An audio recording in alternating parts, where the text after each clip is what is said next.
In this video, we're going to discuss electric field lines. Electric field lines are an imaginary line drawn through a region of space so that its tangent at any point is in the direction of the electric field vector at that particular point.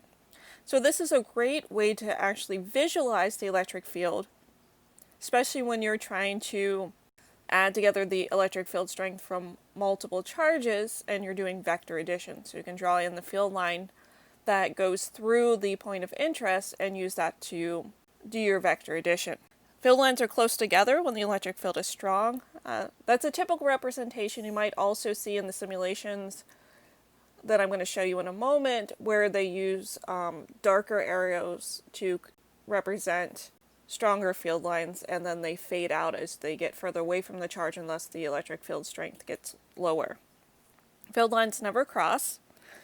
And field lines are actually three-dimensional, which is something we don't really talk about a huge amount because it's a lot easier to draw things two-dimensionally on whiteboard or computer screen that we might typically use. We don't really start emphasizing the three-dimensional sort of aspect of all of this until we get into the next topic, where we're going to be integrating over surfaces and having electric field lines coming through different distributions of charge. And then we really have to emphasize it when we get into magnetic fields, but we'll talk about that later. And as we've already discussed in the previous video, field lines point away from positive charges and towards negative charges. So let's look at field lines drawn for several different charge distributions. Alright, so we're going to start out by looking at sole positive and sole negative charges initially. So you can see here we have for our positive charges, the field lines are pointing away. And as I said earlier in this video, this simulation has darker or arrows to represent stronger field strength, and then they fade out to indicate that the field strength is getting weaker. And then here the same thing with the negative charge towards the charge now for the negative charge.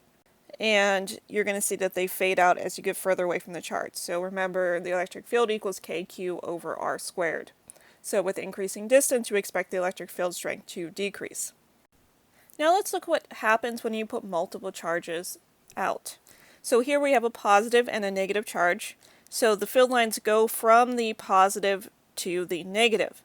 And the reason why it looks like this is vector addition.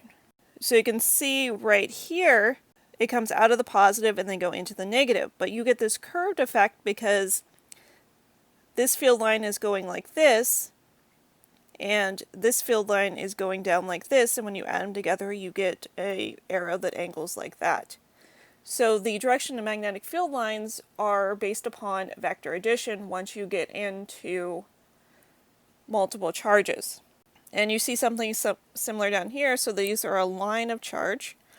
So you're going to see that when you're close to the line of charges, they're coming away from the positive towards the negative. But out here they curve because the field line right here would be curving into here, but this one would be coming out of here. So when you add them together, it goes in this direction. So electric field lines for distributions of charges are going to be the result, once again, of vector addition. So we're going to explore that in the next example problem.